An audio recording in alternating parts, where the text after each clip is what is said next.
in the Lord that I have this transformation took place in my life. Nag-change sa ako na 360 degrees. 180 degrees. 180. 360 ka na nagbalik. Balik ito. 360 ka balik. 180. Thank you na. Interview ka mo siya. Interview ka mo siya.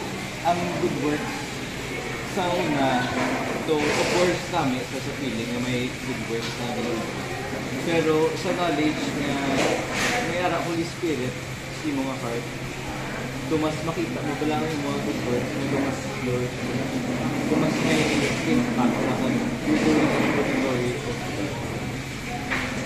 God. I acknowledge na God is God and Jesus Christ is my Savior. I become more joyful na I feel sanctified and I seek to understand the word better. Ano na so far nakita ko. Pero simula sa day-to-day natin, may pagkakulo. Ang hindi naman simula sa ining area, pwede in-change sa kinuha ako na like, in ako perspective na something like that. Like, yung manifestation na ino na pagkagamit ko. Kasi ining area, sa day-to-day. Before, compare mo online, mga wala kong nakilala ang Ginoo, kasi nakilala mo ang Ginoo. Prayfulness, makaw ng prayfulness, nag-deepen. Na-pray ko before, of course, pero sa though slowly, as though nabatigan ng Holy Spirit sa akin ng pangapulo, ga-deeper, ang ako nga pag-surya sa Ginoo, ang ako na prayers, ga-dugay, ga-intimate ang ako ni relation sa Ginoo. And the more I speak sa Ginoo, the less ang burden sa akin. It feels like may gabulig sa akin nag-carry sa akin.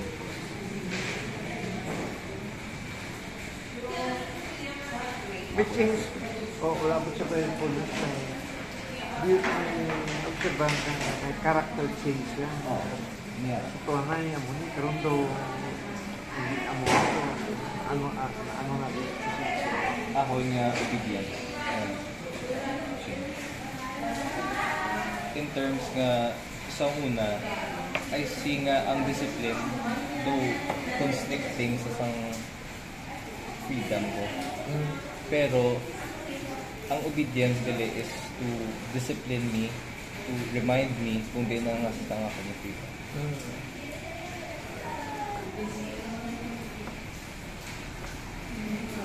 Sa elders. Ang ako nga daily devotions. Abi, can you please explain to them what do you mean by daily devotions? What are you doing? Sa daily devotions, may ginabasa ang mga texts na nagtabo sa other people's lives, nag-correspond man sa mga scriptures sa Bible. Inabasa mo na para ma-intindihan mo through their experiences nga ang mga ginapanghambal sa Bible is applicable in our day-to-day lives. Gusto mo na sa gina-internalize. How often do you spend sa daily devotions? So? Sa how many minutes or how many hours or what? Do you do that every day or regularly? Regularly.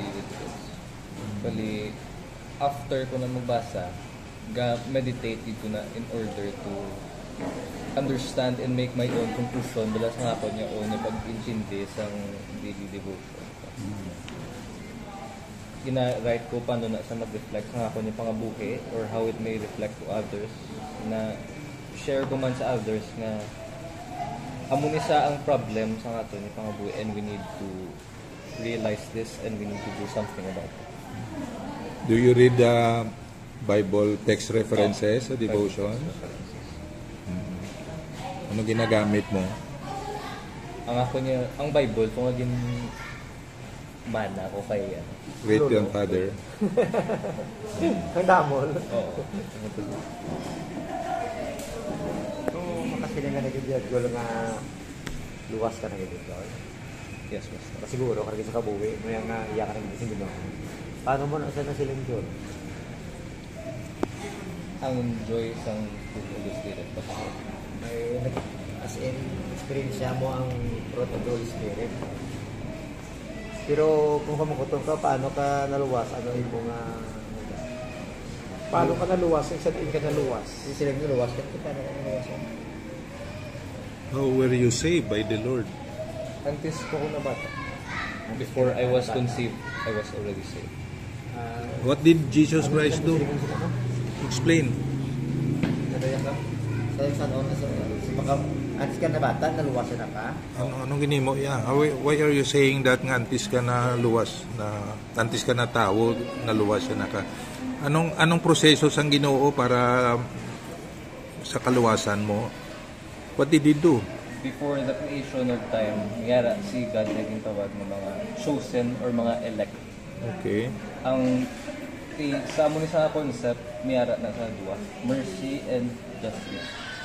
So, God's elect is the ones who receive sang God's mercy because they were chosen to be sanctified by the Holy Spirit para ma-present kay God. Kay din-regenerate sila in order to be able to be guided by Jesus to be reunited with God. Well, those nga maka-face sa justice ni God, ma-face sila sa own nga injustice ni ginhimo nila by their Sige. own works. Okay. You're talking about salvation by God's grace. Anong contribution mo sa kaluwasan mo? Did you contribute anything in order to be saved? May ginimo ka para nakadugang maluwas ka o kon nano? Wala. In my human nature, wala ko that may mahimo kay it is only God's power para makasalbar sa mga tao. It's only Jesus that can do that. The Holy Spirit. Wala ko that may mahimo. Okay. Sa likod mo, anong makita mo to? Tulok be? Cross. Anong labot sang cross sa salvation mo? Ang death of Jesus Christ. Anong namin mo nga death of Jesus? Please explain. Why death of Christ? Anong participation ni Jesus through the cross? Si God is the only begotten Son ni God. Relinquish siyang iya nga godliness. God nag-stoop down to be like one of us, like brothers and sisters yun. Pero at the same time, aran Japan ang iya godly nature, but at the same time, human din siya. He lived as a human and conceived as a human through the flesh of David. Okay. So anong connection sang cross to? Ang pagpalangga ni Jesus na willing sa na mag-pour sa iya blood para sa atin. Willing siya magpakamatay. Mamatay para sa atin. Kung wala siya nagpakamatay sa cross, maluwas kayan. Why not? Because only through God or through Jesus masave ka. Kaya siya lang ang may power na makasave. Kaya if it is only us, wala gid tayo power because we are sinners by nature. And sinners cannot save themselves. Because we deserve the wrath of God. So, Despite ato ni sinful nature. Sino nagbayad sang imo sala? Si Jesus. So, anong tawag mo siya kay siya ang nagbayad sang imo sala sa English? Savior, ano pagid? Letter R? Letter R? Redemption. Redeemer. Redeemer. Okay. Sino ang sa tatlo ang astubangan mo? Sino ang pinakagwapo?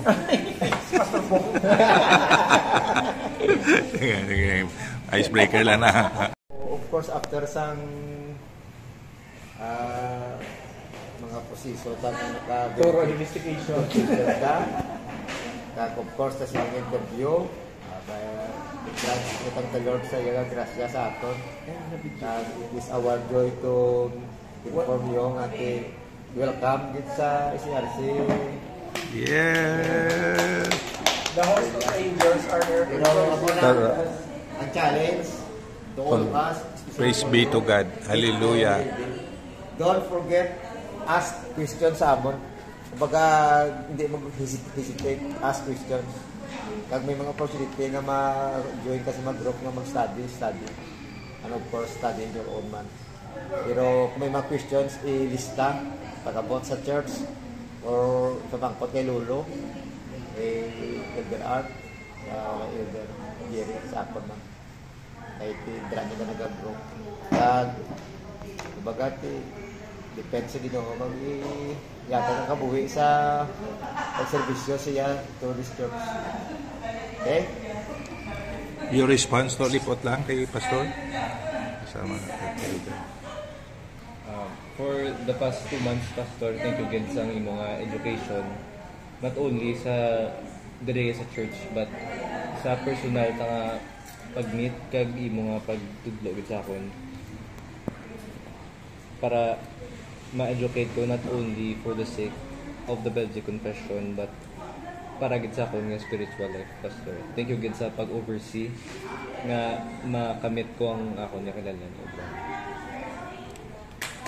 Hallelujah. Praise the Lord.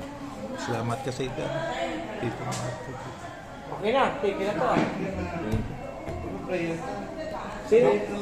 Hindi. Ay, lawag na.